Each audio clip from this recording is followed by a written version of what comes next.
Stay Hard, le podcast qui vous pousse à passer à l'action et enfin faire ce que vous avez toujours voulu faire. Vous rêvez de prendre du muscle mais vous n'osez pas. Vous avez envie de créer votre business mais le confort de votre travail actuel vous freine. Vous voulez partir faire le tour du monde mais la peur de l'inconnu vous effraie. Eh bien vous êtes au bon endroit. Ce podcast a été créé sur un coup de tête après plusieurs années de procrastination et je suis heureux de vous retrouver pour le 3e épisode officiel. Je suis votre hôte Damien, coach sportif en calisthénie et je vous aide à devenir athlétique et prendre du muscle uniquement au poids du corps tout en maîtrisant vos premières figures et les bases de ce sport.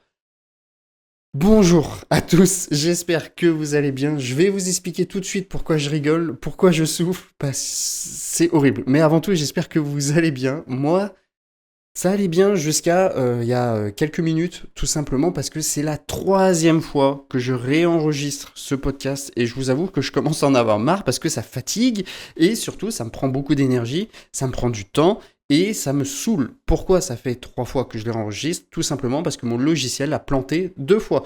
La première fois, il a planté au bout de 25 minutes d'enregistrement, la deuxième fois au bout de 15 minutes. Donc je vous avoue que c'est un peu chiant quand vous êtes dans votre flow, là, dans votre débit de parole, et d'un coup vous êtes coupé parce que ça plante.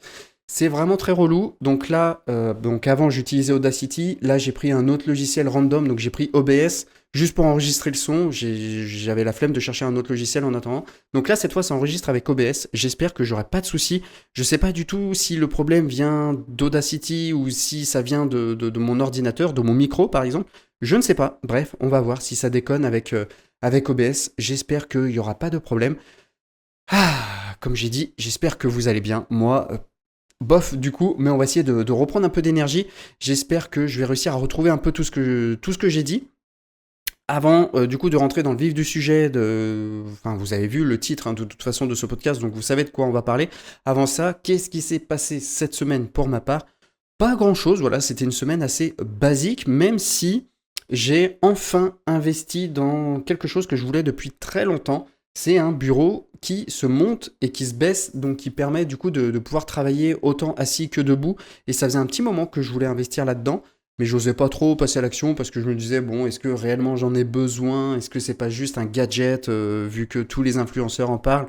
Et puis au bout d'un moment, je me suis dit, allez, vas-y, on essaye, on verra bien si ça change la donne. Donc là, actuellement, je suis debout, j'enregistre ce podcast en étant debout et je verrai bien du coup si je me sens mieux, tout simplement parce que j'ai pas mal de douleurs en bas du dos, pas mal de douleurs au niveau des lombaires. Et j'ai toujours, même avant de commencer le sport, j'ai toujours eu un peu une fragilité dans cette zone qu'il faudrait que je renforce un peu plus d'ailleurs, parce que c'est vrai que je la délaisse un peu par rapport au reste du corps. Donc, je pense que la première raison qui fait que j'ai un peu mal au dos, c'est le fait que je reste assis une bonne partie de la journée. Comme vous en doutez, je suis coach sportif, je travaille en ligne, donc je travaille depuis chez moi sur mon ordinateur, donc forcément je reste assis une bonne partie de la journée. Tout ce qui est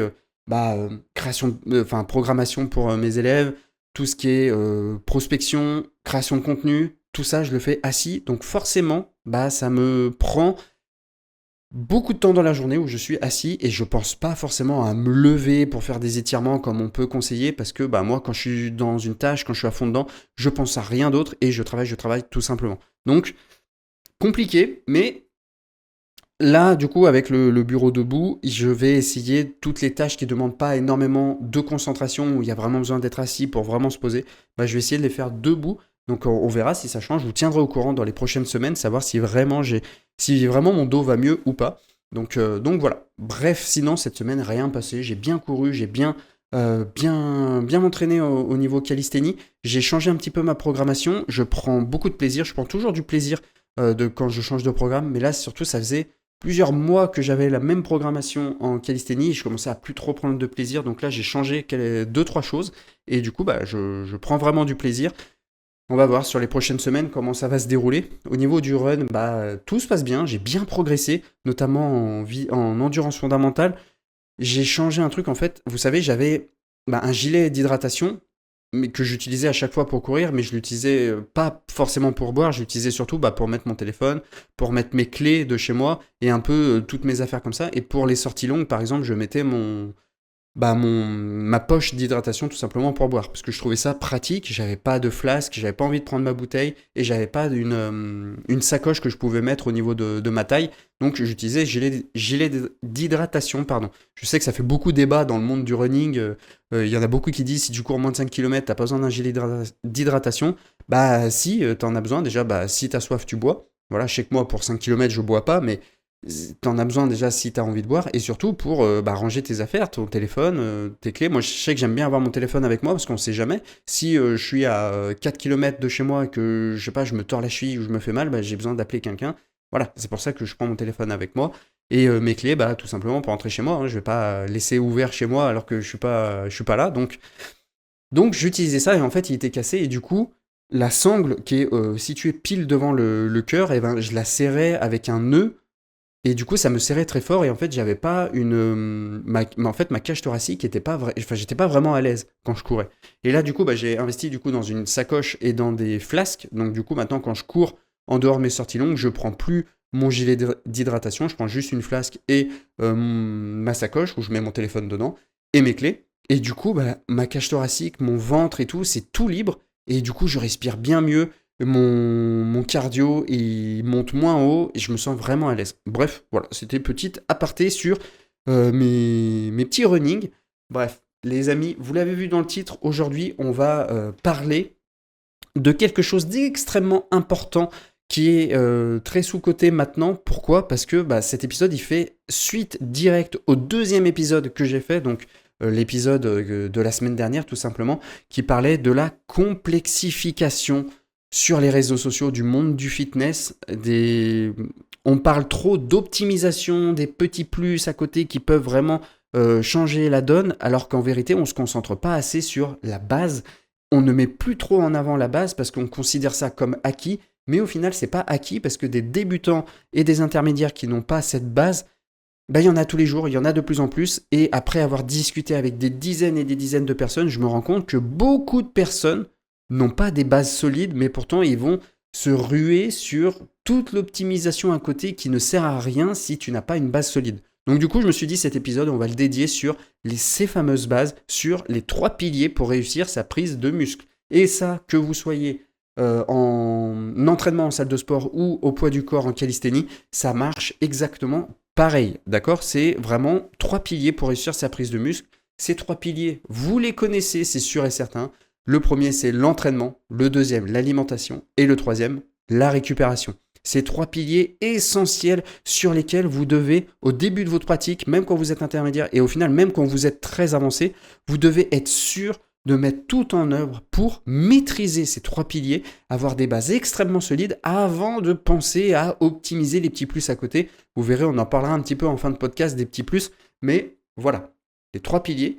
Aujourd'hui, on va les voir un petit peu en détail. Je vais vous dire précisément ce que vous devrez faire et mettre en place pour pouvoir réussir à avoir des bases solides qui vous permettront de progresser sur le long terme sans sacrifier votre vie sociale, sans sacrifier votre job, sans sacrifier tous vos petits plaisirs que vous pouvez avoir et sans sacrifier surtout énormément de temps parce qu'au final, non, il n'y a pas besoin de s'entraîner 7 fois par semaine pendant 2 heures à chaque séance. Non, vous pouvez très bien vous entraîner un peu moins, vous allez voir, à condition que vous respectez toutes les règles que je vais vous énoncer dans ce podcast.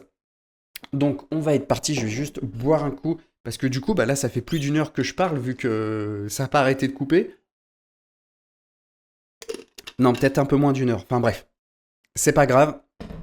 J'espère que là, ça va être bon. Pour l'instant, tout fonctionne comme il faut.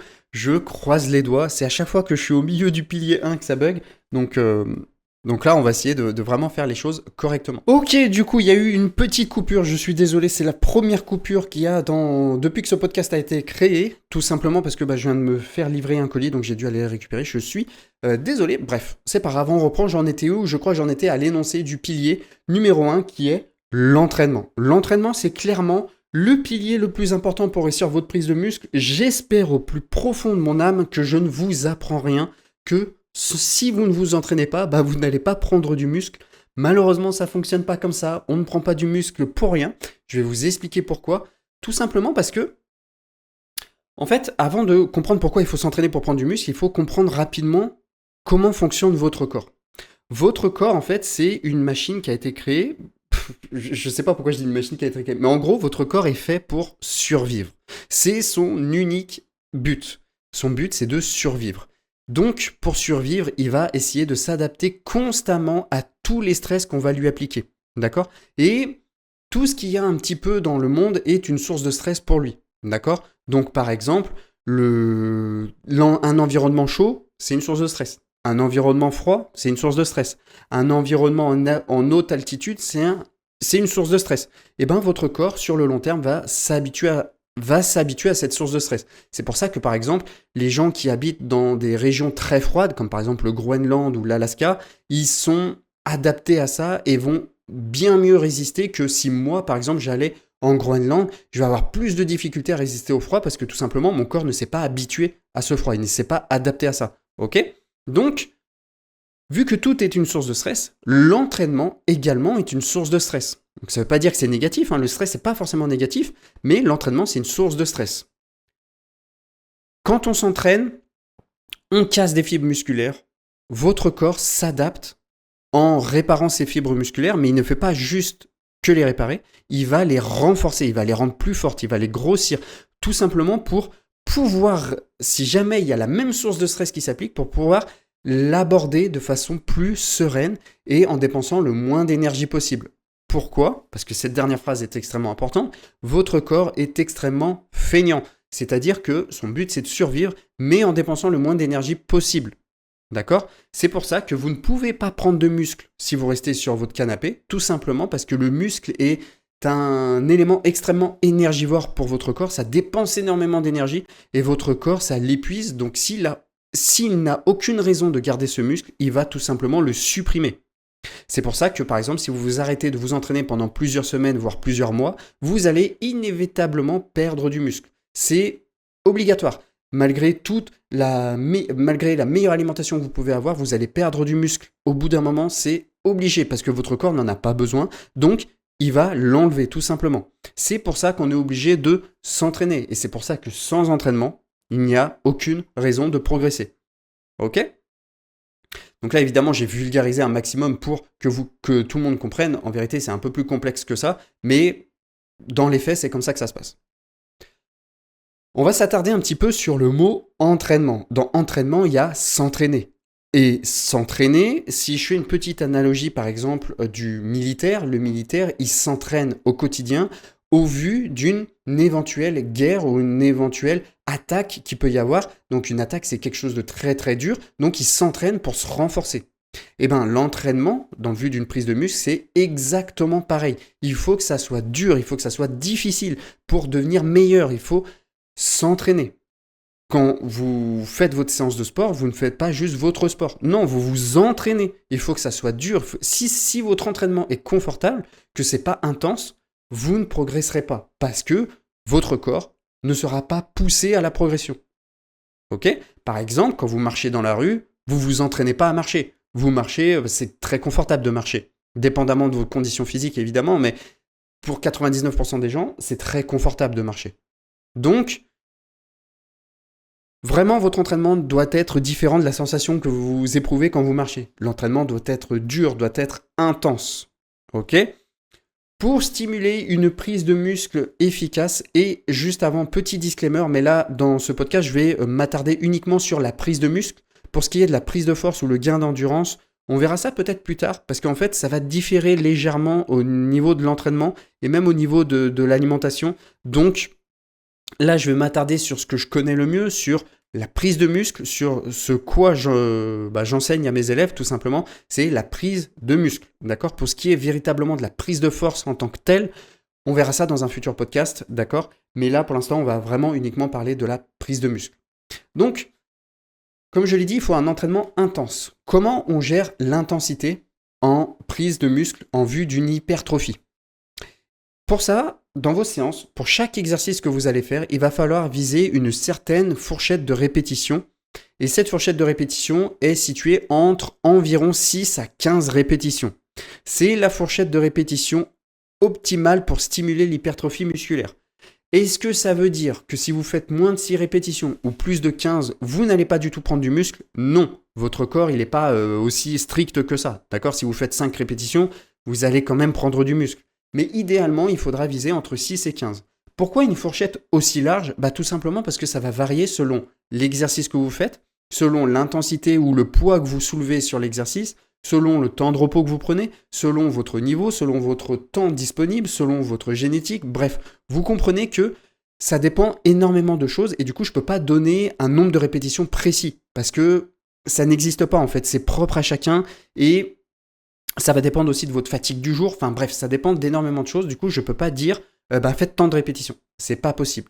Mais vous comprenez un petit peu le nombre de répétitions. Si dans toute votre séance, vous visez, par exemple, vous faites 50 répétitions par exercice, c'est pas le plus optimal pour une hypertrophie musculaire. Donc c'est pour ça qu'il faut viser entre 6 et 15 répétitions. Ok, vous faites 6 à 15 répétitions. Mais comment rendre ces répétitions intenses? Qu'est-ce que ça veut dire les rendre intenses? Pour les rendre intenses, il faut se rapprocher au plus possible de l'échec musculaire. Qu'est-ce que l'échec musculaire? L'échec musculaire, c'est tout simplement le moment où vous n'êtes plus capable de faire une seule répétition parce que c'est trop dur, parce que vous êtes trop cramé. Imaginons, vous faites 10 tractions, vous essayez de faire la 11e, mais vos bras ne bougent pas, vous n'arrivez pas à monter malgré vous forcer de toutes vos forces. Ça, c'est l'échec musculaire. Donc, idéalement, dans un monde vraiment idéal où il n'y a pas de notion de récupération, où vraiment tout est parfait, qu'il y a juste la notion d'entraînement, il faudrait aller à l'échec musculaire sur tous les exercices parce que c'est là où vous avez cramé le plus de fibres musculaires, donc du coup, vous avez appliqué le plus gros stress sur votre corps. Mais, comme je l'ai dit, c'est dans un monde idéal où il n'y a pas la notion de récupération.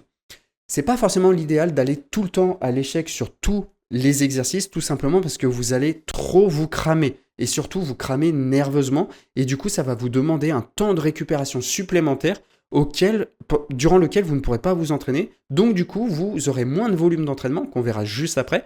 Et du coup, vous n'allez pas autant progresser que si vous aviez fait, par exemple, 1 ou 2 répétitions de moins que votre échec musculaire. Qu'est-ce que ça veut dire? Ça veut dire que, par exemple, vous savez que votre max de traction, c'est 10. Vous savez que vous n'arrivez pas à faire une 11e traction. Et dans vos séries, vous allez viser entre 8 et 9 répétitions. Donc c'est extrêmement dur parce que la 9e, normalement, la répétition juste avant la dernière rep que vous pouvez faire, elle est normalement très dure à faire. D'accord? Elle ne doit pas être facile. Donc au début, ça va être un peu dur de savoir quand est-ce que, par exemple, quand vous avez fini votre série, vous n'allez pas réellement savoir combien de répétitions il vous reste. Donc au début, ce que vous pouvez faire, c'est faire des max régulièrement. Donc par exemple, une fois toutes les 2 semaines ou une fois par mois, vous faites vos max sur les exercices les plus importants de votre séance, donc par exemple les tractions ou les dips. Comme ça, vous voyez à peu près votre nombre de reps. Et pour les autres séries d'après, vous mettez votre nombre de répétitions. Ok? Donc 1 à 2 reps de moins que votre échec musculaire. Et vous allez voir qu'en fait, au bout d'un moment, à force de prendre de l'expérience d'entraînement, vous allez vite savoir quand est-ce que vous êtes proche de l'échec. Donc ça va devenir vraiment quelque chose d'instinctif. D'accord? Mais si vraiment vous débutez, que vous êtes débutant, faites un max. Par exemple, vous faites votre max traction c'est 5. Et pour les séries de vos tractions, vous allez faire entre 3 et 4 répétitions par exemple. Ok? Et après, on verra dans un autre podcast comment optimiser l'intérieur des séances parce que sinon, en fait, je vais me perdre et le podcast va durer 4 heures. Mais voilà, vous avez compris. Au niveau de la durée, donc là, on a compris que du coup, votre séance doit être intense. Chaque exercice doit être intense pour vraiment stimuler l'hypertrophie musculaire tout simplement. S'il n'y a pas d'intensité, il n'y a pas assez de stress, donc du coup, la stimulation n'est pas assez grande. Donc, votre corps ne va pas se muscler aussi vite que si vous étiez proche de l'échec. Au niveau de la durée de votre séance, il n'y a pas une durée vraiment optimale pour votre séance. En fait, vous pouvez très bien progresser avec des séances d'1 heure, que des séances d'1 heure 30, que des séances de 45 minutes. Ce qui compte réellement, c'est comment est construite votre séance et est-ce qu'elles sont cohérentes en fonction de votre objectif et surtout est-ce qu'elles ont des exercices vraiment optimales. Donc pour la durée, comme il n'y a pas de durée vraiment optimale, évidemment si vous avez juste 5 minutes pour vous entraîner, ça va faire léger. Mais voilà, on va dire entre 45 minutes et 2 heures d'entraînement, même 1h30, 2 heures, ça commence à faire beaucoup quand même pour viser de l'hypertrophie. Donc on va dire 45 minutes à 1h30. Ça va surtout dépendre du temps que vous disposez pour vous entraîner. Donc là, ça va être propre à votre emploi du temps. D'accord? On n'a pas tous le même emploi du temps, on n'a pas tous le même travail, certains ont des enfants, certains ont de la route à faire en rentrant du travail. Bref, ça va vraiment dépendre de vous. Donc, vraiment, la construction du temps de votre séance, ça va dépendre surtout de vous. Au niveau du volume d'entraînement, donc combien de séries, moi, ce que je conseille généralement, c'est entre 3 et 5 séries. C'est ce que j'aime bien, c'est ce que j'aime bien conseiller. Après, rien ne vous empêche de faire 6 ou 7 séries, mais de faire moins d'exercices. Je sais que 3 à 5 séries, c'est pas mal parce que ça vous permet de faire un peu, peut-être d'autres exercices, mais surtout, ça vous empêche de faire... En fait, si vous vous entraînez assez intensivement, au bout d'un moment, au bout de 5, 6, 7 séries, vous allez plus faire des reps assez stimulantes pour générer de l'hypertrophie musculaire. Donc voilà, entre 3 et 5 séries, c'est vraiment pas mal. C'est assez de séries. Ça permet d'avoir assez de volume et assez d'intensité dans votre séance pour voilà, gérer la récupération. Donc voilà, au niveau du volume en termes de fréquence d'entraînement, l'idéal, vraiment dans un monde idéal, c'est d'entraîner chaque muscle 2 fois par semaine au minimum. Et quand je dis 2 fois par semaine, c'est sur 2 jours différents. Hein. Idéalement, en fait, c'est pas idéalement, pardon, mais votre muscle a une capacité de récupération de, on va dire, 24-72 heures. Bon, c'est une fourchette un peu... c'est pas vraiment correct, hein, parce que ça va dépendre de plein de facteurs. Il y en a qui vont récupérer beaucoup plus vite, d'autres qui vont mettre plus de temps, mais en général, c'est entre 24 et 72 heures que vous récupérez musculairement. Donc, quand votre muscle a récupéré à fond, il faudrait le réentraîner, parce que sinon, il va, comme je l'ai dit au tout début, si on ne stimule pas un muscle, votre corps va petit à petit le supprimer. D'accord? Donc, c'est pour ça qu'il faut les stimuler régulièrement. Donc, par exemple, si vous pouvez vous entraîner que 3 fois par semaine, un format d'entraînement qui est idéal pour 3 fois par semaine, c'est le full body. Parce que là, vous allez stimuler 3 fois vos muscles tout le temps. Sur chaque séance, pendant 3 fois. Non, pendant 3 fois. Pendant le temps de votre séance, du coup. Du coup, pendant votre semaine, vous allez stimuler 3 fois chaque groupe musculaire. Donc là, ils vont vraiment être stimulés régulièrement. Et c'est pour ça qu'il y en a qui progressent hyper bien en faisant des full body, mais en s'entraînant que 3 fois par semaine. Passé un temps, on disait non, il faut s'entraîner 5 à 6 fois par semaine, sinon on ne progresse pas. Non, c'est faux. Ce qui compte, c'est vraiment le volume qu'on alloue sur chaque groupe musculaire. Et l'intensité aussi, comme on a vu au début. D'accord ? L'objectif, c'est d'avoir une bonne fréquence d'entraînement, mais aussi une bonne régularité. C'est-à-dire que si vous vous entraînez pendant 3 fois par semaine pendant 1 mois, mais qu'après pendant 2 mois vous vous entraînez pas, bon là forcément vous n'allez pas progresser.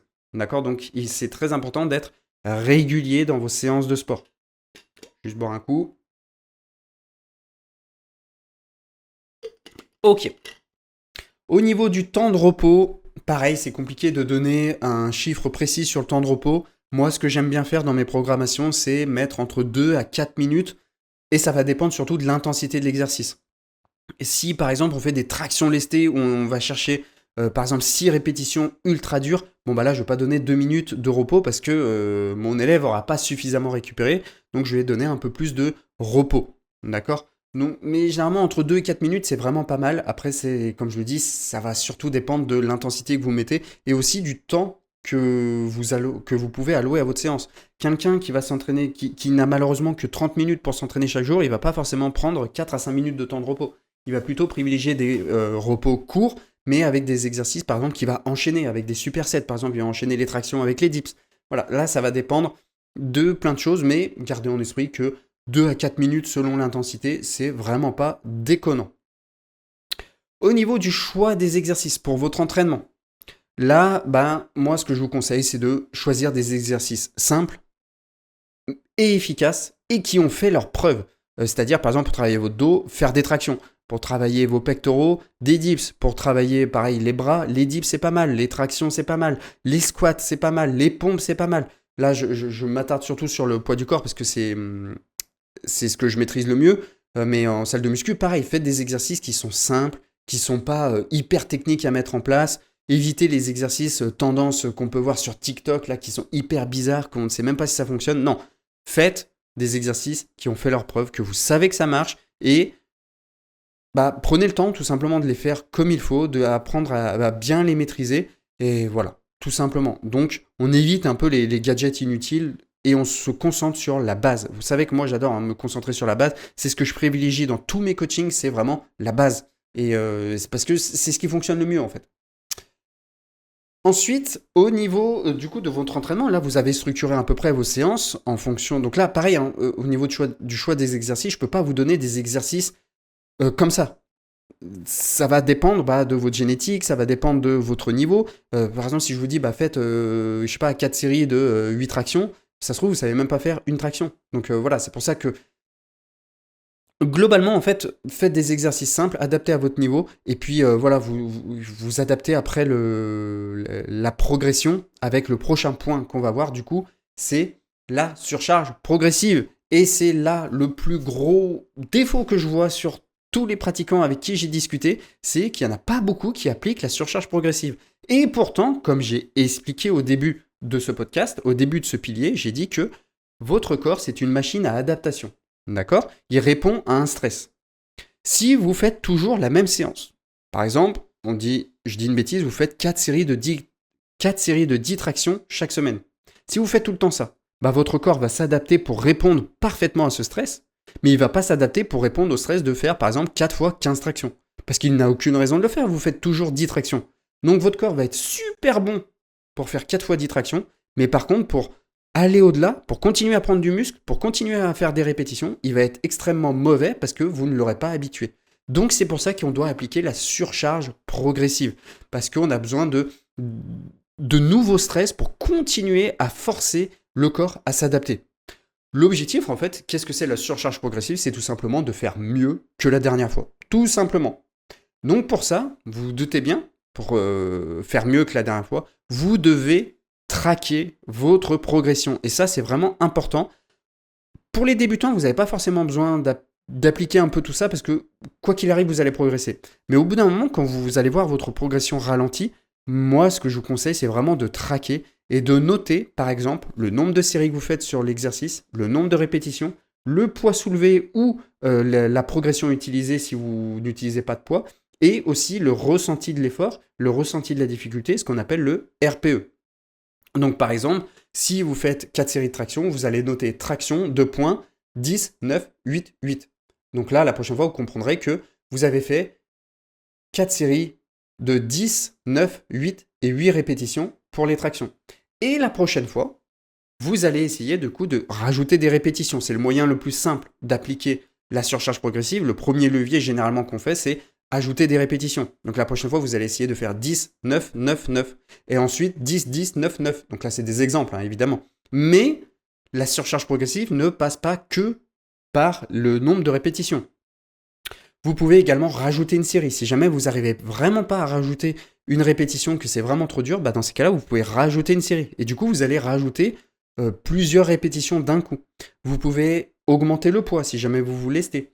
Vous pouvez augmenter la difficulté de l'exercice. Donc là, par exemple, je prends le front lever. Vous êtes en advanced tuck, vous pouvez commencer à déplier en one leg, par exemple.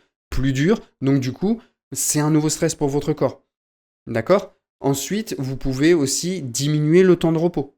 Si par exemple vous faites 10, 9, 8, 8 tractions avec 3 minutes de repos sur la séance 1 et que la séance 2 vous faites 10, 9, 8, 8, donc exactement le même nombre de répétitions mais avec 2 minutes de repos, vous aurez progressé parce que vous prenez moins de temps de repos et pourtant vous faites exactement pareil. Et ensuite, la dernière donnée qui est un peu floue, c'est le RPE, du coup le ressenti de la difficulté. Moi, j'aime bien conseiller de le traquer, tout simplement parce que, imaginons que vous faites 4 séries de 10 tractions, mais qu'au moment où vous faites ces 10 tractions, vous êtes en RPE 8-9, donc sur 10, donc vraiment très difficile. Et 4 semaines après, vous faites encore 4 séries de 10 tractions, mais cette fois, vous êtes en RPE 4-5, du coup, vous avez progressé parce que l'exercice n'est plus aussi dur qu'avant pour vous. D'accord ? Donc, voilà pour ce qui est la surcharge progressive et aussi le tracking.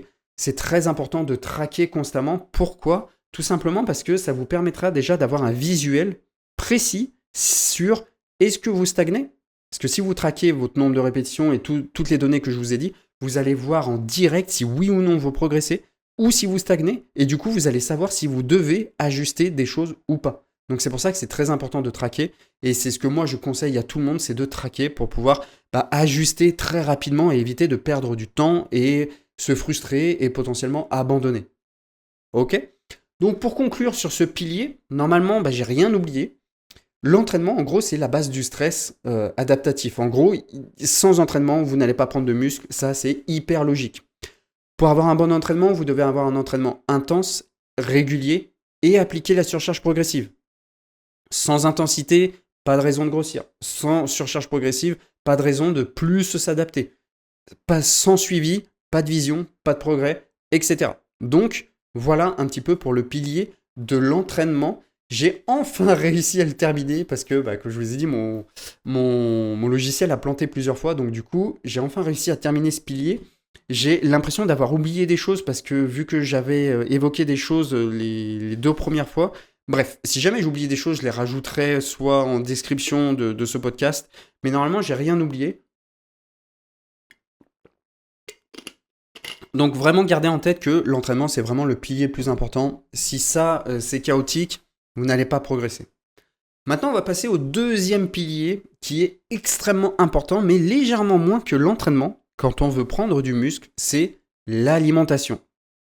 Pourquoi je dis que c'est légèrement moins important? Ça veut dire que même avec une alimentation moyenne, on va dire, qui n'est pas optimale et maîtrisée, vous pouvez réussir à prendre un peu de muscle. Ça ne veut pas dire que vous prendrez du muscle de façon optimale, mais vous prendrez quand même un peu de muscle. Là où si vous vous entraînez de façon moyenne ou voire pas du tout, vous n'allez pas prendre de muscle. Là, c'est sûr et certain. Mais l'alimentation, c'est un peu moins. Mais évidemment, je vous conseille d'avoir la meilleure alimentation possible, donc de respecter tout ce que je vais vous dire ici, et comme ça, au moins, vous pourrez avoir une bonne alimentation, une bonne santé, des bonnes performances et une bonne prise de muscle.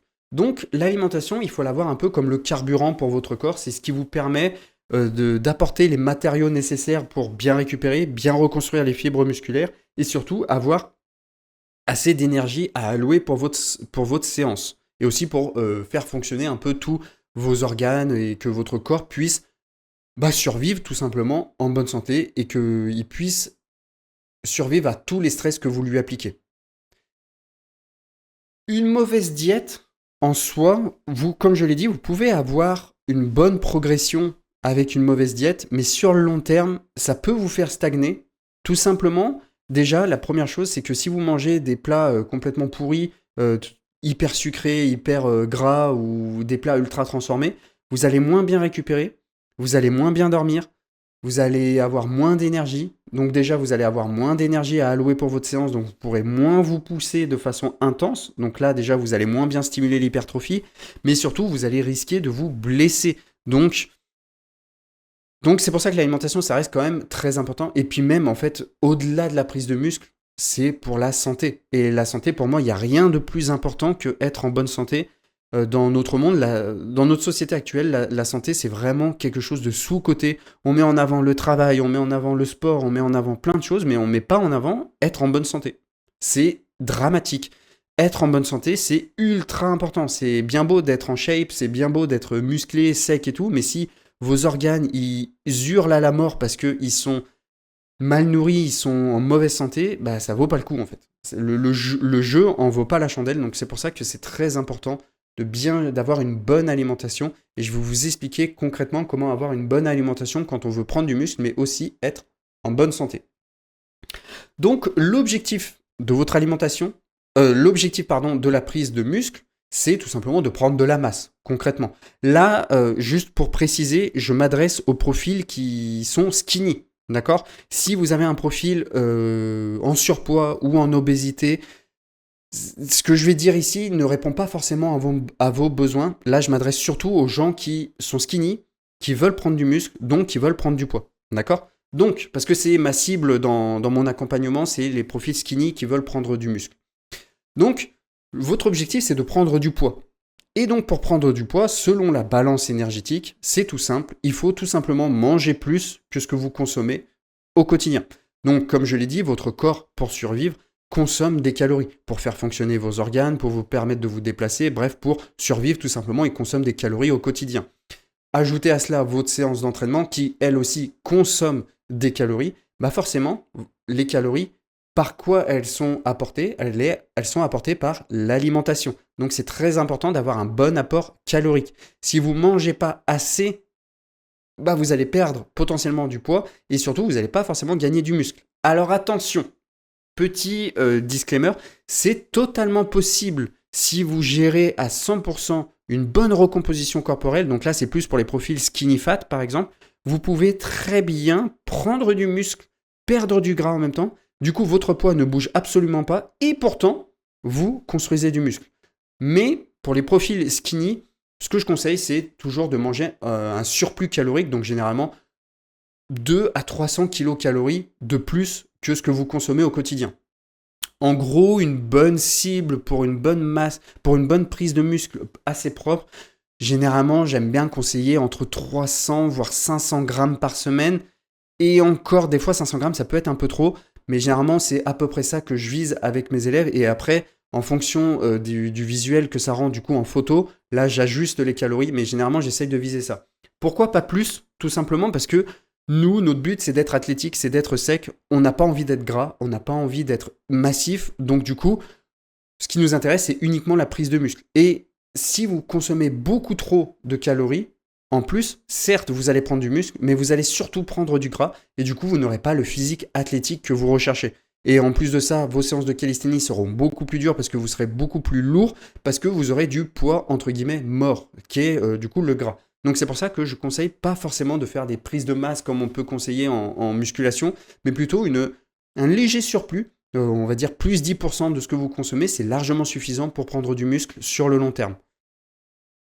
Donc, ok, bah là c'est bien beau, vous savez que vous devez manger plus, mais comment savoir ce que vous devez consommer? Et bien là, pour répondre à... En fait, comme c'est propre à chacun, vous vous en doutez, je vais vous donner un peu mon astuce que j'utilise moi pour connaître ces calories.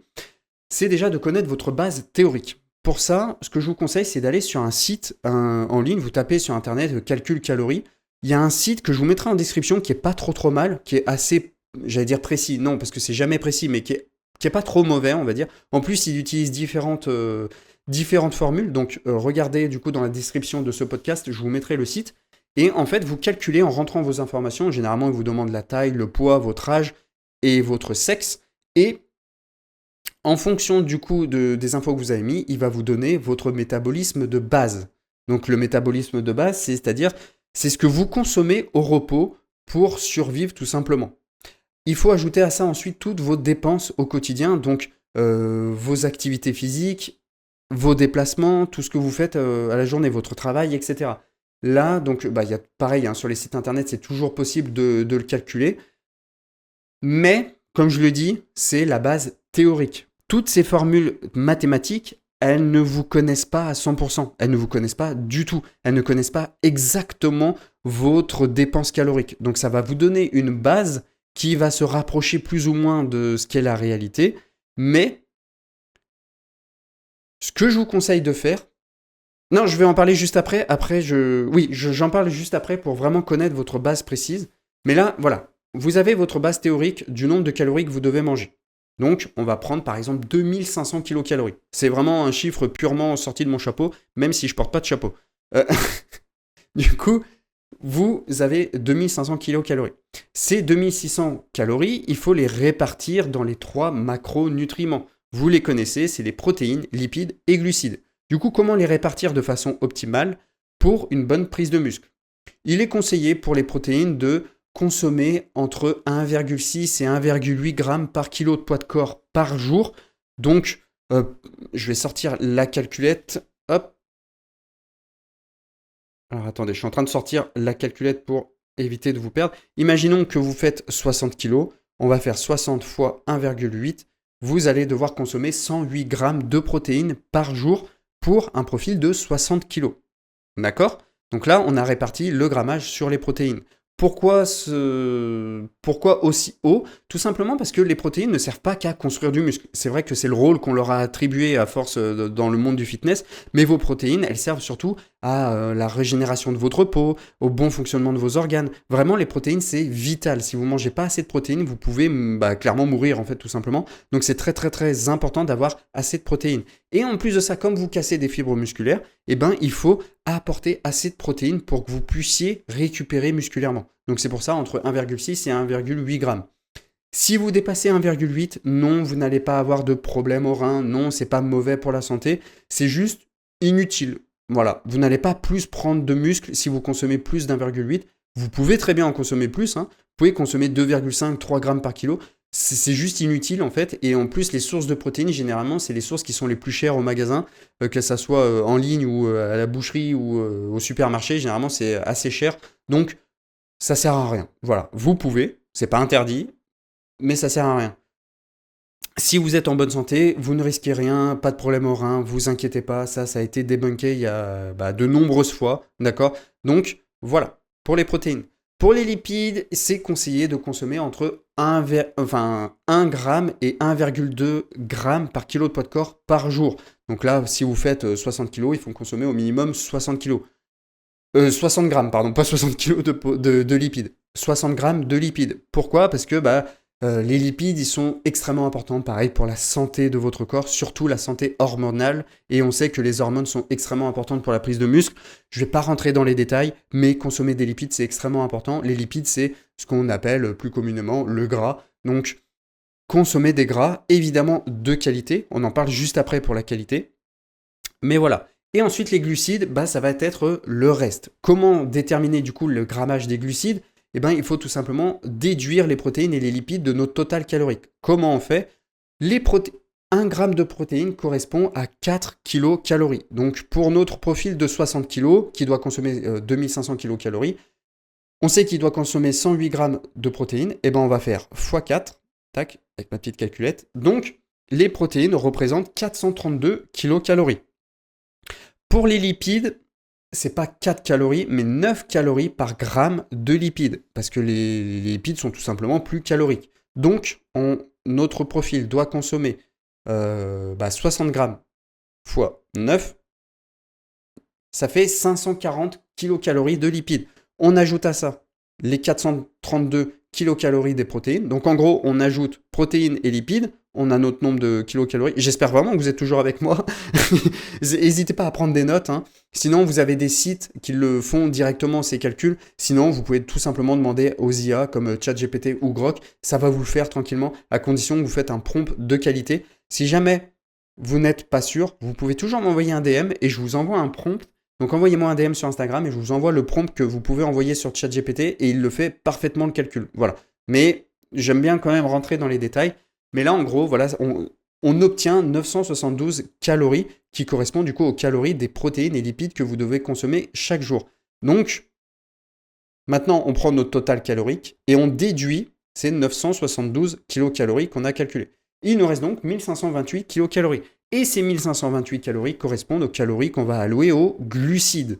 Donc, on fait 1528 divisé par 4 parce que 1 gramme de glucides correspond à 4 calories. Et ça nous donne notre grammage de glucides qu'on doit consommer par jour, qui est 382 dans notre exemple. Donc, ça, c'est la base, on va dire, pour une alimentation normale. Si jamais vous avez une alimentation cétogène, c'est-à-dire avec très très peu de glucides, évidemment que ça va être différent. Là, je donne pour vraiment le commun des mortels. Évidemment que si vous êtes vegan, ça va être légèrement différent parce que les sources de protéines sont également généralement des sources de glucides. Donc bref, ça va être très différent selon votre régime. Mais voilà, là, je vous donne vraiment la base. Ok ? Donc, on a réparti en protéines, lipides, glucides. Au niveau de vos repas, il va falloir composer vos repas de la sorte. Généralement, on mange entre 2 à 3 repas, d'accord ? Je fais une petite aparté sur le jeûne intermittent. Vous pouvez très bien faire un jeûne intermittent et prendre du muscle efficacement, d'accord ? Vous n'êtes pas obligé de manger toutes les 3 heures. Vraiment, ce qui compte au final sur le long terme, c'est le total de calories et surtout le respect des protéines, lipides, glucides. C'est ça qui compte sur le long terme dans votre journée. Donc vous pouvez très bien faire le jeûne intermittent. Moi personnellement, le jeûne intermittent, c'est ce que je fais depuis maintenant plusieurs années et ça ne m'a pas empêché de prendre du muscle. Ça ne m'empêche pas d'être efficace pendant mes séances. Voilà, c'est comme bon vous semble. Il n'y a pas assez encore de données qui vont dans le sens du jeûne intermittent parce que c'est quelque chose d'assez récent. Donc faites-le si vous voulez, ne le faites pas si vous ne voulez pas. Voilà, ne vous prenez pas la tête. Mais en gros, une fois que vous avez vos totales caloriques, que vous avez vos nombres de protéines, lipides et glucides, là, il va falloir les répartir dans vos différents repas. Moi, ce que je vous conseille, c'est de faire des repas plus ou moins équitables en fonction de votre appétit. Peut-être que votre appétit sur le petit déjeuner sera moindre que dans le repas du soir, par exemple. Voilà, là, vous les composez comme vous voulez, mais partez du principe que chaque repas doit être composé d'au moins une source de protéines, une source de glucides, une source de lipides.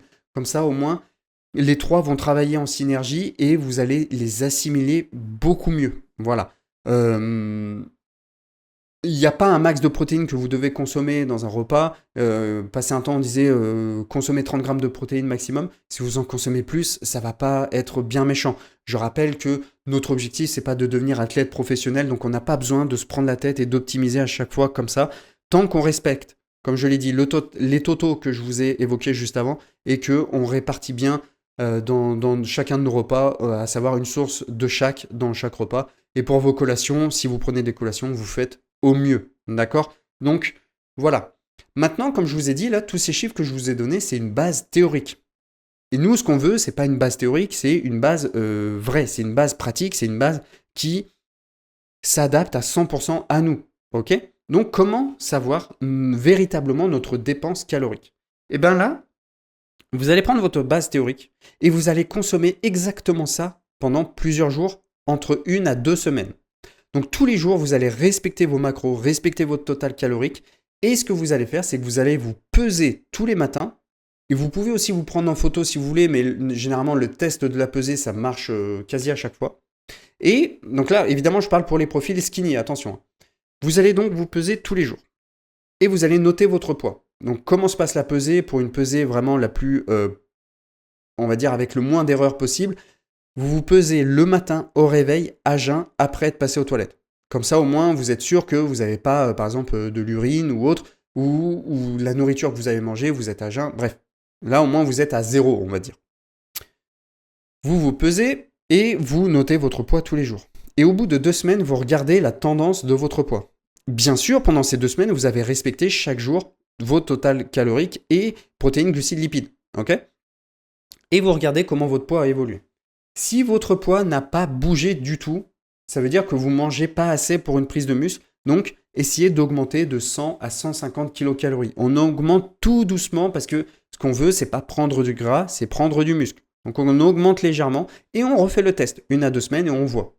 Si au bout des 1 à 2 semaines, notre poids a baissé, ça veut dire qu'on mange vraiment pas assez. Donc là, on va augmenter plutôt de 300 kilocalories. Et si notre poids a légèrement bougé, entre 300 à 500 grammes, c'est que potentiellement on est bien. Donc potentiellement, on n'a pas besoin de rajouter plus de calories, on peut continuer comme ça.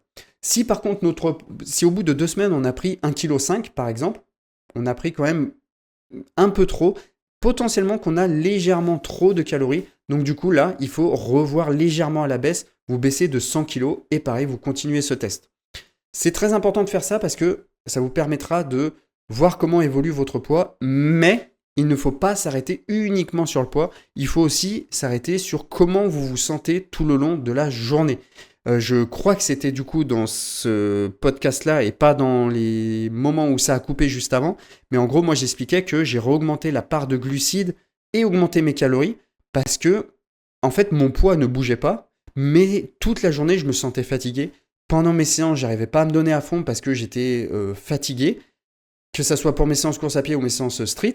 Du coup, j'ai augmenté mes calories, j'ai fait un plus 500 kilocalories, augmenté la part des glucides. Résultat, je suis en forme toute la journée, j'arrive à bien progresser dans mes séances, j'arrive à bien me donner à fond et mon poids ne bouge toujours pas. Donc, très important aussi de s'attarder un peu sur le ressenti, comment on sent. Si vous vous sentez fatigué pendant 2 à 3 semaines d'affilée, malgré que vous avez un sommeil pas trop dégueulasse, eh ben, ça veut dire que potentiellement, vous devez augmenter vos calories.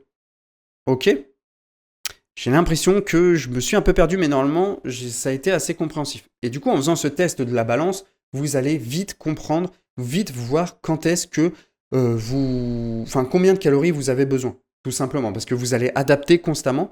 Est-ce que vous devez faire ce test toute votre vie? Non, évidemment. Moi, je vous conseille de le faire le plus régulièrement possible. On va dire, allez. En fait, dès que vous sentez une stagnation, vous pouvez le faire, mais vous n'êtes pas obligé d'attendre une stagnation pour le faire. Vous pouvez le faire, par exemple, une fois tous les 2 mois, par exemple. Vous le faites une fois, par exemple, vous pesez entre 1 à 3 fois par semaine, tous les 2 mois. Ou par exemple, vous pesez une fois par semaine toute votre vie, par exemple, et vous regardez votre poids, comment il évolue, et là, vous pouvez ajuster. Mais le fait de se peser tous les jours, en fait, en se pesant tous les jours, vous allez pouvoir dégager une moyenne, et et voir véritablement si oui ou non vous prenez du poids. D'accord? Donc c'est vraiment très important. Donc maintenant, on va parler de la qualité des aliments. Je me rends compte que ce podcast, il va durer, je ne sais pas combien de temps, parce que j'ai encore énormément de choses à dire. Bref, je vais essayer de synthétiser au mieux. Encore une fois, normalement, enfin, je dis encore une fois, mais je ne l'ai toujours pas fait. Normalement, dans cet épisode, je vais essayer de mettre les time codes parce que ça va être vraiment très important. Bref, au niveau de la qualité des aliments, là, il va falloir privilégier évidemment les aliments sains et bruts, non transformés. Pourquoi? Tout simplement parce que c'est bien beau d'avoir ces macronutriments, c'est bien beau de manger assez de protéines, c'est bien beau de manger assez de glucides, assez de lipides, mais ce qui compte aussi, c'est toute la micronutrition, tous les micronutriments, donc à savoir les vitamines, les minéraux et les olégéa... J'ai toujours du mal avec ce mot, attendez, il faut que je le voie parce que...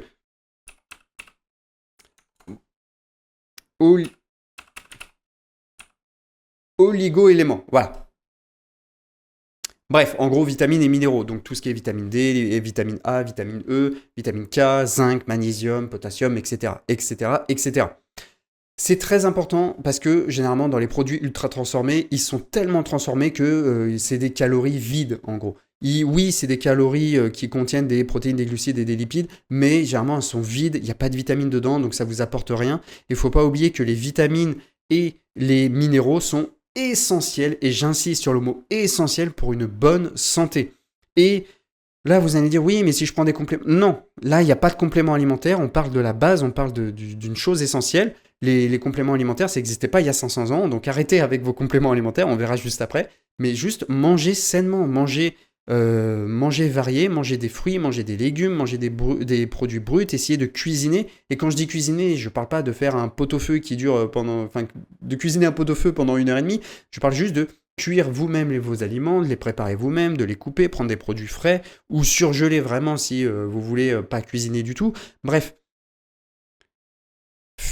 consommer également des produits solides plutôt que liquides. On essaye de limiter les shakers, c'est-à-dire que si toute la journée vous buvez des shakers de protéines au lieu de manger par exemple des œufs, du poisson, des fruits de mer ou du poulet par exemple, c'est qu'il y a un problème, d'accord? Vraiment, 90 voire 95% de votre alimentation doit être brute, saine et non transformée, voire même 100% en fait. Les restos, est-ce que c'est ok d'en faire? Évidemment, moi ce que je vous conseille c'est de faire des vrais restaurants et d'arrêter les fast-food, les tacos, les trucs comme ça où c'est juste... En fait c'est juste de la malbouffe pour se faire mal au bide, pour niquer sa santé. C'est pas bon du tout. Et là, vous allez me dire, oui, mais du coup, en fait, avoir une diète, c'est... en fait, on arrête, on prend plus de plaisir. Moi, j'adore le petit plaisir d'aller au McDo. Non, t'aimes pas aller au McDo. Personne aime McDo. McDo, c'est pas bon. Objectivement, c'est pas bon, McDo, d'accord? Personne ressort là en disant, ah putain, j'ai trop aimé mon repas. Non. Alors que quand tu vas dans un bon resto qui coûte en plus le même prix que McDonald's, là, oui, tu ressors content parce que t'as eu un bon service, t'as mangé des bons produits. Non, maintenant McDo ça vaut plus le coup parce que c'est trop cher, c'est de plus en plus petit, tu ressors, t'as encore faim, t'as mal au ventre, c'est vraiment pas bon. Arrêtez de manger des fast-food, vraiment, on n'est plus des enfants, arrêtez avec ça, c'est vraiment de la merde. Voilà, je vous le dis, comme ça c'est posé. Arrêtons avec les fast-food. Et du coup, je reviens sur le gars qui me disait qu'il a plus de plaisir. En fait, moi, j'aime pas le terme diète. Voilà, je le dis, je l'utilise depuis tout à l'heure, mais j'aime pas le terme diète. Je l'utilise uniquement pour un souci de compréhension, mais pour moi, le terme diète ou le terme régime, je déteste ça, parce que ça sous-entend qu'on fait ça sur une période donnée. Ça sous-entend qu'on fait ça pour un temps, par exemple, pendant 2 mois, je suis une diète, et au bout des 2 mois, hop, je reprends ma façon de manger que je mangeais avant. Non, en fait, ça devrait pas être une diète, ça devrait être juste votre alimentation normale. Ça devrait être la norme de consommer des produits bruts et non transformés. Ça devrait être la norme de limiter le sucre rapide. Ça devrait être la norme de limiter les gras transformés. Ça devrait être la norme. Voilà, je le répète pour bien que ça rentre dans votre esprit. Du coup, comment prendre du plaisir à manger ? Est-ce que manger des légumes et des fruits, c'est ce qu'on appelle une punition? Non, on peut très bien prendre du plaisir en mangeant sainement. Il faut tout simplement tester différents légumes, tester différents fruits, tester différentes épices, différentes herbes, tester différentes associations d'aliments, tester différentes cuissons. Bref, vraiment varier les couleurs, varier les goûts, varier pour trouver vraiment vos plats préférés. Si vous mangez tous les jours du riz blanc avec du poulet et des brocolis, sans épices, sans sauce, sans rien, oui, je vous comprends, là, vous vous punissez. Si vous adorez, bon, bah, très bien. Mais si vous n'aimez pas et que c'est une restriction pour vous, vous n'allez jamais tenir sur le long terme. Vraiment, si vous avez l'impression de vous enfermer, de vous restreindre sur votre alimentation, vous ne tiendrez jamais sur le long terme. Et le but de manger, c'est pas de se restreindre. Le but de manger, c'est déjà d'apporter tous les minéraux, tout ce que notre corps a besoin pour bien fonctionner, mais aussi de prendre du plaisir. On prend beaucoup de plaisir quand on mange. Ça fait du bien de bien manger. Donc c'est pour ça que vous devez trouver les légumes que vous aimez, les fruits que vous aimez. Et je ne veux pas entendre, la prochaine personne qui me dit ça, vraiment, je m'énerve. Évidemment, je sens qu'il y en a 2-3 qui vont m'envoyer ce message, mais en vrai, je ne veux plus entendre quelqu'un dire « je n'aime pas les légumes ».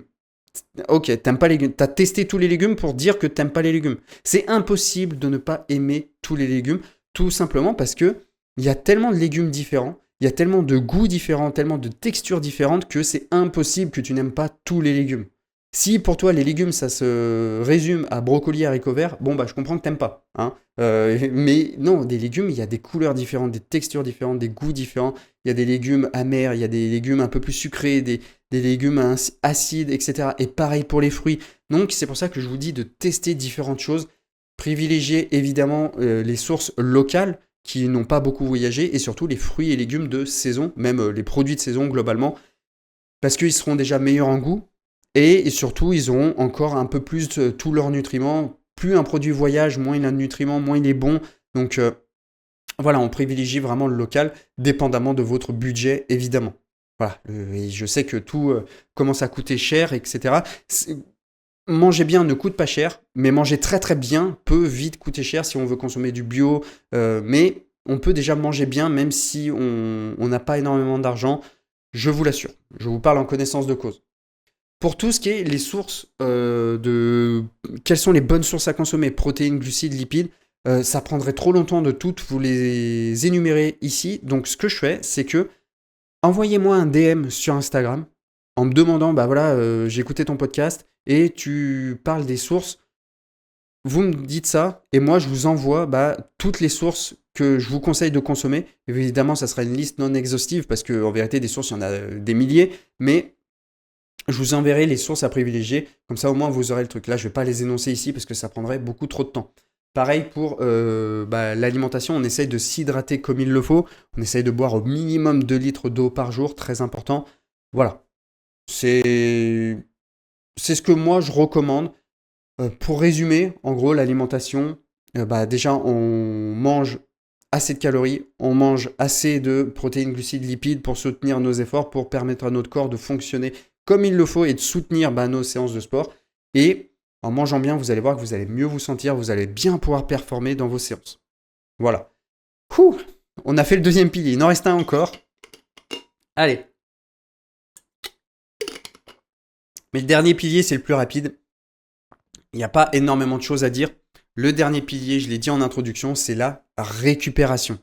Récupération qui est extrêmement importante parce que je le disais lors du pilier de l'entraînement, c'est pendant la récupération, pendant le repos, que votre corps va construire du muscle, qui va réparer les dégâts causés par l'entraînement. Donc, quand je parle de repos ou récupération, dans ce pilier, je ne parle pas du temps de repos entre vos séries pendant l'entraînement. Je parle bien sûr du sommeil et des jours de repos. D'accord ? Donc, la récupération passe avant tout par un bon sommeil, tout simplement. Le sommeil, c'est, je suis en train de réfléchir, mais je pense que c'est la chose la plus sous-cotée dans notre société actuelle. On fait de plus en plus de choses, que ce soit des choses divertissantes ou non, on est de plus en plus occupé et du coup on dort de moins en moins. On remplit de plus en plus nos journées, on essaye d'être le plus productif possible sur tellement de tâches en même temps que on sacrifie notre sommeil alors qu'on ne devrait pas. Le sommeil, c'est vraiment la base du bon fonctionnement du corps humain. Sans un bon sommeil, déjà, vous mettez votre santé en péril, tout simplement. C'est déjà la première chose, vous augmentez vos risques de maladies très très graves. Je ne vais pas les énumérer ici, mais les maladies cardiaques, les maladies cardiovasculaires, vous augmentez le risque de faire des AVC, etc. Donc vraiment, le manque de sommeil, on ne rigole pas avec le sommeil. Si on a été programmé pour dormir, c'est pour une bonne raison. D'accord ? Donc le sommeil, on ne rigole pas avec ça. c'est vraiment déterminant. Et en plus de ça, un bon sommeil va faire que vous êtes énergique tout le long de la journée et du coup, vous allez pouvoir être beaucoup plus productif. D'accord? Donc, c'est vraiment très important de bien dormir et de faire attention à la qualité de son sommeil. Qu'est-ce que je veux dire par une bonne qualité du sommeil? Une bonne qualité du sommeil, déjà, ça passe par une durée optimale. Entre 7 et 9 heures de sommeil suffisent généralement. Là, après, c'est adaptable selon votre profil, mais généralement, entre 7 et 9 heures par nuit, c'est une bonne moyenne. Donc, on va prendre 8 heures. Quand vous dormez, il faut essayer de dormir dans un environnement calme et sombre, c'est-à-dire une chambre plongée dans le noir le plus complet possible. Et là, je parle à tous ceux qui ont, par exemple, une télévision ou un téléphone dans leur chambre. Même la petite lumière rouge, la petite LED rouge sur votre télévision peut perturber votre sommeil. Parce que ça peut... comment dire ça? Comment vulgariser ça? Ça peut en gros activer votre cerveau et il peut être stimulé légèrement par ça et du coup, ça peut légèrement perturber votre sommeil. Donc, très important, si vous avez des sources lumineuses dans votre chambre, cachez-les pour vraiment être dans le noir le plus complet possible. Pareil, si votre chambre donne sur une rue où il y a des lampadaires en face, essayez d'investir potentiellement dans des rideaux occultants ou alors vraiment des volets qui permettent que la lumière ne passe pas à travers. Ça, c'est vraiment très très important. Ensuite, calme, là, il faut qu'il y ait le moins de bruit possible, c'est évident. Ça ne veut pas dire que s'il y a beaucoup de bruit, vous n'arriverez pas à dormir, ça veut juste dire que vous allez détériorer la qualité de votre sommeil. Donc, très important d'avoir un environnement calme. Si jamais vraiment, par exemple, il y a des travaux dans votre rue ou vous avez des voisins bruyants ou je ne sais quoi, vous pouvez investir, c'est pas l'idéal, mais vous pouvez investir dans des boules qui est. Je sais qu'il y en a beaucoup qui ne les supportent pas, mais on va dire c'est mieux que rien. Donc vraiment investissez dans des boules qui est, ça coûte pas très très cher, il y en a dans tous les supermarchés normalement. Voilà. C'est vraiment un game changer. Je sais que moi, j'en utilise pas mal parce qu'il y a des voitures qui passent en bas de chez moi et du coup, ça peut perturber mon sommeil. J'utilise des boules caisses et depuis que je les utilise, ça passe nickel. Pareil pour l'environnement sombre. Si jamais vous ne pouvez pas enlever toutes les sources lumineuses, investissez dans un masque de nuit confortable. Donc pour ça, peut-être que vous devrez en acheter plusieurs, mais très important de vraiment d'être dans un environnement calme et sombre. Au niveau de la température, il faut un environnement tempéré, mais quand même assez frais, entre 17 et 19 degrés, tout simplement parce que votre corps, en fait, au quotidien, il régule sa température. Quand il fait trop chaud, généralement, il va transpirer pour essayer de se refroidir. Quand il fait trop froid, vous allez frissonner pour essayer de vous réchauffer. Et quand vous dormez, votre corps, il continue de fonctionner de la sorte. Donc, s'il fait trop chaud, ça va perturber votre sommeil parce que votre corps ne pourra pas se reposer à 100% parce qu'il va essayer de réguler sa température. Et pareil s'il fait trop froid. Donc, du coup, il faut essayer de garder une température idéale entre 17 et 19 degrés parce que c'est la bonne température pour que votre corps fonctionne normalement et puisse s'endormir tout simplement. D'accord? Donc, ensuite, moi ce que je conseille, c'est 1 heure avant de dormir, couper toutes les sources de lumière bleue possibles et inimaginables. Donc, c'est-à-dire tous les écrans, on les coupe, on arrête toutes les stimulations comme scroller sur les réseaux, les jeux vidéo, etc. Les séries Netflix, les films, etc. On arrête ça 1 heure avant de se coucher parce que votre cerveau a besoin de coupure. Je dis 1 heure avant de se coucher, mais en vérité, ça serait au moment où le soleil se couche. Normalement, il faudrait arrêter ça pour vraiment activer la production de mélatonine, sauf que la mélatonine étant l'hormone du sommeil, sauf que dans nos sociétés, je sais très bien que pour certains qui ne veulent pas forcément optimiser à ce point-là, ça peut être très compliqué. Généralement, en plus, là, on arrive dans la période hivernale, on rentre du boulot, il fait nuit, on n'a pas envie de tout de suite se mettre dans le lit et de faire des activités calmes, on a peut-être envie déjà d'aller faire sa séance de sport, on a peut-être envie de regarder un documentaire avec sa compagne, je sais pas, peut-être envie de jouer avec ses enfants. Donc je sais que ça peut être compliqué, mais essayez au mieux 1 heure minimum avant de dormir de couper tout ça, vous n'en avez pas besoin, vous coupez ça. Voilà, tout simplement. Et vous privilégiez les moments calmes 1 heure avant de dormir. Donc les moments calmes, c'est quoi? Ça peut être par exemple une discussion entre proches, ça peut être par exemple un jeu de société qui peut être très calme, ou alors ça peut être de la lecture, de la méditation. Voilà, un moment calme qui vous ne stimule pas. Vous pouvez également faire des étirements. Quand je parle d'étirement, je ne parle pas de faire une grosse séance de mobilité très intense, je parle vraiment de juste vous étirer tranquillement, histoire de vous apaiser. Voilà, ça c'est très important. Faire tout ça va vous permettre de privilégier les phases de sommeil profond, qui sont les phases les plus importantes de votre sommeil, parce que c'est durant ces phases que votre corps va se régénérer. D'accord? Donc si vous avez une mauvaise qualité de sommeil, quand bien même vous dormez 8 heures par nuit, si vous n'avez pas de sommeil profond, eh ben, vous n'allez pas récupérer efficacement. Je ne l'ai pas précisé, mais on évite également la caféine en deuxième partie de journée. Généralement, moi, ce que je conseille pour, on va dire, quelqu'un qui a une vie normale, entre guillemets, qui travaille la journée et qui dort la nuit, donc pour tous ceux qui sont en 3-8 ou en 5-8, donc c'est-à-dire qui travaillent la nuit et qui ont un rythme un peu décalé comme ça ne va pas forcément se tenir. Mais pour les gens qui travaillent normalement, je vous conseille de plutôt privilégier vos cafés ou les pré-workouts et tout le matin plutôt qu'en deuxième partie de journée. Si vous sentez que vous avez tout le temps besoin de café ou de pré-workout, soit c'est que vous êtes addict, soit c'est que vous avez un sommeil tellement catastrophique que vous avez besoin de ça pour vous tenir éveillé. Donc, le problème ne vient pas de la caféine en soi, mais il vient de votre sommeil. Donc, très très important. On n'est pas censé avoir besoin de tout le temps prendre du café. D'accord ? C'est pas normal. Donc, là, on a vu le sommeil, on a vu privilégier les phases de sommeil profond. Et au réveil, une fois que vous vous réveillez, moi, ce que je vous conseille de faire, c'est, au lieu de prendre tout de suite votre téléphone, de scroller sur les réseaux, de voir si vous avez des messages, ce que je vous conseille, c'est de vous exposer le plus rapidement à la lumière du soleil.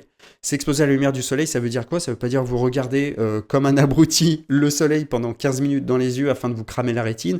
Non, c'est tout simplement vous sortez dehors. Voilà. Très important de sortir dehors ou au moins à la fenêtre, mais d'ouvrir la fenêtre et pas d'avoir quelque chose qui occulte, entre guillemets, la lumière du soleil, mais c'est vraiment histoire de prendre l'air, tout simplement. Moi, typiquement, le matin, je fais une marche de 40 à 45 minutes tous les matins quand je me réveille. Alors, après avoir fait ma petite routine du matin, je fais ma petite marche au moment où le soleil se lève, ça me fait extrêmement du bien et je n'y coupe jamais, même quand il pleut.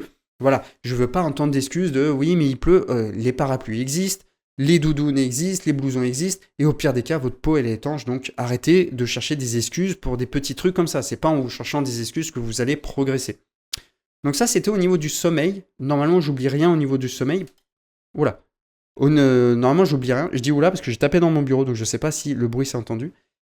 Niveau récupération également, il y a la bonne gestion du stress. Comme je vous l'ai dit, il y a beaucoup de choses qui sont sources de stress dans notre quotidien, notamment dans notre société actuelle, on a de plus en plus de stress. Quand on prend le volant dans la voiture, quand on est dans les embouteillages, quand on travaille, il y a des non-dits entre proches, des conflits relationnels, et même ce qu'on peut voir sur les réseaux sociaux, ça peut générer du stress. Bref, tout est source de stress de nos jours. Du coup, c'est très important d'apprendre à gérer ce stress. Et je dis bien gérer, je ne dis pas de supprimer, même s'il y a certaines sources que vous pouvez supprimer. Mais in fine, vous ne pouvez pas supprimer complètement le stress. Parce que comme je vous l'ai dit, tout est source de stress. Donc, ce qu'il faut faire, c'est essayer déjà de réduire toutes les sources de stress, à savoir par exemple la comparaison sur les réseaux sociaux, le fait de voir que des infos négatives. Vous savez, en ce moment, sur les réseaux sociaux, que ce soit la télé ou les réseaux, on voit par exemple des informations sur la guerre, machin. On a à chaque fois des ondes négatives comme ça, et ça génère du stress. Et le stress peut augmenter du coup l'hormone qui s'appelle le cortisol, qui est l'hormone du stress. Et du coup, ça peut détériorer votre récupération. Et du coup, vous pouvez moins bien récupérer, moins bien dormir, avoir moins d'énergie, avoir moins d'envie de vous donner à l'entraînement. Donc vraiment, c'est un cercle vicieux. Donc pour ça, moi, ce que je vous conseille, c'est de supprimer déjà tout, de vous désabonner de tous ces comptes d'actualité et tout. En vérité, ça ne vous sert à rien. Les grosses actus, vous les saurez parce que vos proches vous en parleront, mais vous n'avez pas besoin de savoir ce qui se passe dans un pays. Voilà, bref, c'est pas qu'on s'en fiche en soi, mais c'est juste que ça vous met dans des états de stress que vous n'avez pas besoin en fait. D'accord ? Vous avez déjà assez de stress dans votre vie perso. Si en plus de ça, vous rajoutez du stress externe comme ça, vous n'en finissez pas. Ensuite, ce que je vous conseille, c'est si jamais vous avez des petites broutilles avec vos proches, des petits conflits, essayez de leur en parler, essayez de vous ouvrir à la discussion tout simplement pour éviter de ressasser, pour éviter de faire du stress, éviter, voilà, quand il y a des non-dits, on en parle calmement, on est des adultes, on peut en parler calmement, donc vraiment ça c'est ce que je vous conseille. Et ensuite, si votre travail vous stresse à longueur de journée, peut-être qu'il faut voir une éventualité pour soit changer quelque chose dans votre travail, peut-être changer de poste ou essayer d'en parler à votre chef ou je ne sais quoi. Sinon, peut-être changer de travail. Voilà, c'est possible aussi de changer de travail. Il y a du travail, il y en a pour tout le monde. Donc, c'est une éventualité. Voilà. Après, évidemment que je parle si tous les jours vous êtes stressé d'aller au travail, c'est là qu'il y a un problème. Par contre, si un jour ou deux, vous êtes stressé d'aller au travail parce que vous êtes sur une grosse tâche ou machin, là, ça arrive à tout le monde. D'accord ? Je parle vraiment si c'est une source de stress très constante et surtout que ça vous bouffe énormément le moral. Ok. Qu'est-ce qu'il y a d'autre à dire sur le stress? Le stress, voilà, si vous vous sentez stressé à longueur de journée, ce que je vous conseille, c'est de déconnecter un peu et par exemple aller marcher dans la nature ou si vous êtes en ville, aller marcher dans un parc sans écouteurs, sans rien. Vous marchez tranquillement en journée, vous regardez les arbres, les animaux, vous essayez tout simplement de vous faire du bien, vous restez dans vos pensées et histoire de reprendre un petit peu le contrôle tout simplement. Moi, je sais que j'aime bien faire ça. Donc voilà, vous pouvez également méditer. La méditation a énormément de bienfaits sur le stress. Donc, très important d'apprendre à gérer son stress. Voilà. Niveau récupération, j'allais dire que c'est tout. Non, il y a un dernier point, c'est les jours de repos. Très important d'avoir des jours de repos ou du moins d'avoir un programme bien adapté pour bien récupérer. C'est-à-dire que j'ai dit qu'il fallait travailler par exemple les muscles 2 fois par semaine. Très important parce que si vous voulez travailler 7 fois par semaine avec intensité et volume, vous n'allez pas, même si vous avez un bon sommeil et une bonne gestion du stress, ils ne vont pas avoir le temps de récupérer, donc vous risquez les blessures. Donc c'est très important d'avoir un très bon programme, un programme cohérent avec vos objectifs. Et donc, pour ça, il faut avoir idéalement des jours de repos pour pouvoir récupérer nerveusement, vu que c'est des séances intenses. Si vous voulez quand même vous entraîner 7 jours par semaine, il va falloir apprendre à gérer l'intensité. Toutes vos séances ne seront pas aussi intenses. Et là, ça sort un peu du commun des mortels, on va dire. Mais on va dire pour monsieur et madame tout le monde, ce que je vous conseille, c'est d'avoir un ou plusieurs jours de repos durant lesquels vous pouvez ne rien faire, mais vous pouvez aussi être actif physiquement, mais en faisant autre chose, comme par exemple de la marche, du vélo en zone 2. Zone 2, ça veut dire que c'est une zone où vous êtes confortable. Voilà, c'est une petite balade, tout simplement. Pareil, vous pouvez faire un peu de course à pied également, un petit footing tranquille. Vous pouvez même éventuellement faire une séance de renforcement musculaire, mais avec la moitié d'intensité que vous mettrez normalement et la moitié du volume. Voilà, juste pour rester actif sans vous cramer nerveusement, sans vous cramer musculairement tout simplement. Mais c'est très important d'avoir des jours de repos, ça vous permet déjà de recharger les batteries, ça vous permet de couper un petit peu, c'est important pour éviter de se lasser. Et moi je sais que avant j'avais du mal à avoir des jours de repos et maintenant j'apprécie mes jours de repos. Et du coup quand je reviens pour ma séance, je suis d'autant plus frais.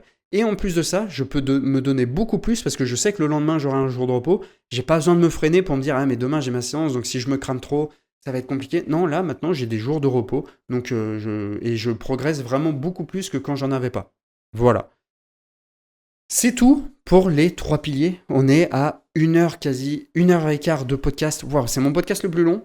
Je voulais juste faire un petit mot sur par exemple, les compléments alimentaires ou tout ce qui est optimisation comme ça. Vraiment, tant que les 3 piliers ne sont pas optimisés à 100%, ne vous prenez pas la tête avec les compléments. La plupart des compléments alimentaires qu'on vous vend, c'est du bullshit, c'est de la vente, c'est du marketing. On vous fait croire que vous en avez besoin, mais en vérité, vous ne savez même pas si vous en avez besoin. Si vraiment c'est une question qui vous taraude l'esprit, vous dites ouais mais dans mon alimentation je suis pas sûr d'avoir assez de vitamines, assez de minéraux, j'ai l'impression de manquer de protéines, etc. Déjà si vous manquez de protéines parce que vous n'en amenez pas assez par votre alimentation solide, oui vous pouvez si vous voulez prendre de la protéine en poudre si vous voulez, à condition de faire attention à la provenance, à la composition, vraiment privilégier le made in France parce que les normes sont un peu plus strictes. D'accord? Et faites gaffe à bien prendre du Made in France et pas du Made in Europe. D'accord? Le Made in France, je pense que c'est la meilleure qualité, selon moi. Pas parce que je suis chauvin, mais parce que c'est, selon moi, réel. On a, je pense, le meilleur lait en France. La protéine en poudre est faite à partir de lait, donc c'est pour ça que je dis ça. Bref. Vous pouvez, oui si vous voulez. Moi je vous conseillerais quand même d'essayer de rajouter des petits aliments, peut-être rajouter 50 grammes de poulet par exemple, ou rajouter un œuf dans votre alimentation, ça sera toujours mieux que de prendre de la protéine en poudre. Et après, tout ce qui est par exemple minéraux, vitamines, moi ce que je vous conseille c'est de faire un bilan sanguin. Comme ça au moins vous êtes sûr que vous manquez. Donc vous faites un bilan sanguin total en fait, vous allez voir votre médecin, vous demandez à faire un bilan sanguin. Votre médecin, il va rechigner parce qu'il va dire pourquoi tu veux faire ça, gna gna gna. Vous insistez. Et avec un peu de chance, il va vous donner une ordonnance et du coup, vous n'aurez pas besoin de payer. Mais dans tous les cas, vous pouvez aller, je crois, si je ne dis pas de bêtises, dans les laboratoires et faire un bilan sanguin quoi qu'il arrive. Mais c'est très important de faire un bilan sanguin avant de prendre des compléments alimentaires parce qu'en vérité, ça se trouve, vous prenez des compléments alimentaires, mais vous ne savez même pas si vous en avez besoin.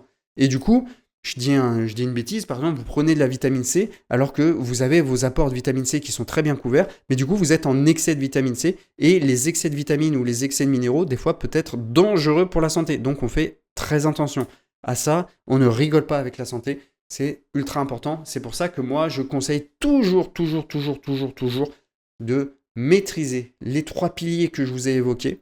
Et une fois que ces piliers, ils sont maîtrisés, que vous avez bien compris les bases, qu'elles sont solides, là, vous pouvez commencer à essayer d'optimiser un petit peu plus les choses à côté. D'accord ? Donc voilà, je ferai, je pense, un podcast, mais ça sera plus tard, ça ne sera pas le prochain, je pense. Mais je ferai un podcast sur, une fois que vous avez les bases solides, quelles sont les choses que vous pouvez mettre en place en plus pour optimiser votre progression. Si jamais vous voulez aller chercher plus loin que les 80% de résultats que je vous ai évoqués, je ferai ça, je pense, parce que c'est quelque chose qui est quand même très intéressant. Mais là, voilà, prise de muscle, entraînement solide, alimentation propre et une bonne récupération. Vous êtes assuré d'avoir des progrès sur le long terme.